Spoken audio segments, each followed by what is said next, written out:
السلام علیکم دوستو آج ہم آپ کو بتانے والے ہیں حضرت عمر رضی اللہ تعالی عنہ کے جنازے کے بارے میں۔ جب سیدنا عمر رضی اللہ تعالی عنہ کو ابو لولو فیروز مجوسی نے نیزہ مارا تو آپ رضی اللہ تعالی عنہ کو دودھ پلایا گیا جو پسلیوں کی طرف سے نکل گیا۔ طبیب نے کہا، اے امیر المومنین، وصیت کر دیجئے، اس لیے کہ آپ مزید زندہ نہیں رہ سکتے۔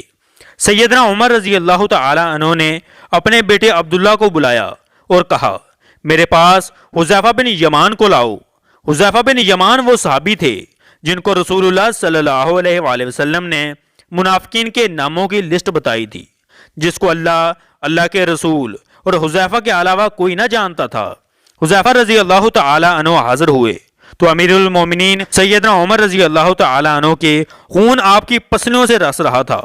حذیفہ، میں تجھے اللہ کی قسم دیتا ہوں، کیا رسول اللہ نے میرا نام منافقین میں لیا ہے کہ نہیں؟ حذیفہ رضی اللہ تعالی عنہ روتے ہوئے کہنے لگے، اے امیر المومنین، یہ میرے پاس رسول اللہ صلی اللہ علیہ وآلہ وسلم کا راز ہے، میں اس کو مرتے دم تک کسی کو نہیں بتا سکتا۔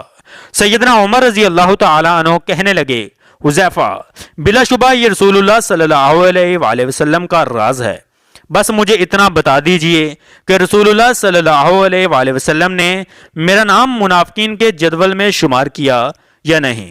حذیفہ کی ہچکی بند گئی، روتے ہوئے کہنے لگے، اے عمر، میں صرف آپ کو یہ بتا رہا ہوں، اگر آپ کے علاوہ کوئی اور ہوتا تو میں کبھی بھی اپنی زبان نہ کھولتا، وہ بھی صرف اتنا بتاؤں گا کہ رسول اللہ صلی اللہ علیہ وآلہ وسلم نے آپ کا نام منافقین کی لسٹ میں شمار نہیں فرمایا۔ سیدنا عمر رضی اللہ تعالی عنہ یہ سن کر اپنے بیٹے عبداللہ سے کہنے لگے، عبداللہ، اب صرف میرا ایک معاملہ دنیا میں باقی ہے۔ جانثار کہنے لگا، ابا جان بتائیے وہ کون سا معاملہ ہے؟ سیدنا عمر رضی اللہ تعالی عنہ، بیٹا، میں رسول اللہ صلی اللہ علیہ وآلہ وسلم اور حضرت ابو بکر صدیق رضی اللہ تعالی عنہ کے پہلو میں دفن ہونا چاہتا ہوں۔ اے میرے بیٹے، ام المومنین عائشہ رضی اللہ تعالی عنہ کے پاس جاؤ اور ان سے اجازت طلب کرو کہ عمر اپنے ساتھیوں کے پہلو میں دفن ہونا چاہتا ہے۔ ہاں بیٹا، عائشہ رضی اللہ تعالی عنہ کو یہ نہ کہنا کہ امیر المومنین کا حکم ہے، بلکہ کہنا کہ آپ کا بیٹا عمر آپ سے درخواست گزار ہے۔ ام المومنین عائشہ رضی اللہ تعالی عنہ کہنے لگیں، میں نے یہ جگہ اپنی قبر کے لیے مختص کر رکھی تھی، لیکن آج میں عمر کے لیے اس سے دستبردار ہوتی ہوں۔ عبداللہ مطمئن لوٹے اور اپنے ابا جان کو اجازت کا بتایا۔ سیدنا عمر رضی اللہ تعالی عنہ یہ سن کر اپنے رخسار کو زمین پر رکھ دیا۔ آداب فرزندگی سے معمور بیٹا آگے بڑھا اور باپ کے چہرے کو اپنی گود میں رکھ لیا۔ باپ نے بیٹے کی طرف دیکھا اور کہا، اس پیشانی کو زمین سے کیوں اٹھایا؟ اس چہرے کو زمین پر واپس رکھ دو۔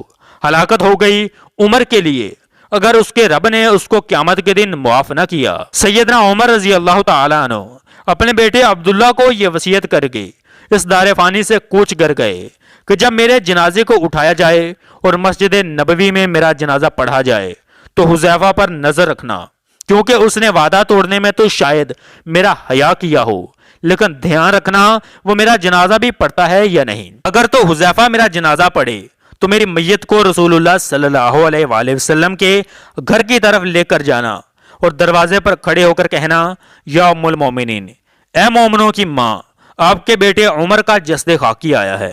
ہاں، یہاں بھی یاد رکھنا، امیر المومنین نہ کہنا، عائشہ مجھ سے بہت حیا کرتی ہے۔ اگر تو عائشہ رضی اللہ تعالی عنہ اجازت مرحمت فرما دیں تو ٹھیک، اگر اجازت نہ ملے تو مجھے مسلمانوں کے قبرستان میں دفنا دینا۔ عبداللہ بن عمر رضی اللہ تعالی عنہ کہتے ہیں، ابا جان کا جنازہ اٹھایا گیا تو میری نظریں حذیفہ رضی اللہ تعالی عنہ پر تھیں۔ حذیفہ آئے اور انہوں نے ابا جان کا جنازہ پڑھا۔ میں یہ دیکھ کر مطمئن ہو گیا اور ابا جان کی میت کو عائشہ رضی اللہ تعالی عنہ کے گھر کی طرف لے کر چلے، جہاں ابا جان کے دونوں ساتھی آرام فرما تھے۔ دروازے پر کھڑے ہو کر میں نے کہا، اماں جان، آپ کا بیٹا عمر دروازے پر کھڑا ہے، کیا آپ اس کو دفن کی اجازت دیتی ہیں؟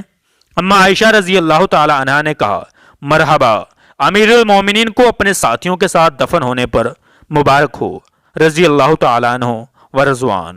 اللہ راضی ہو عمر سے جنہوں نے زمین کو عدل کے ساتھ بھر دیا، پھر بھی اللہ سے اتنا زیادہ ڈرنے والا، اس کے باوجود کہ رسول اللہ صلی اللہ علیہ وآلہ وسلم نے عمر کو جنت کی خوشخبری بھی دی تھی۔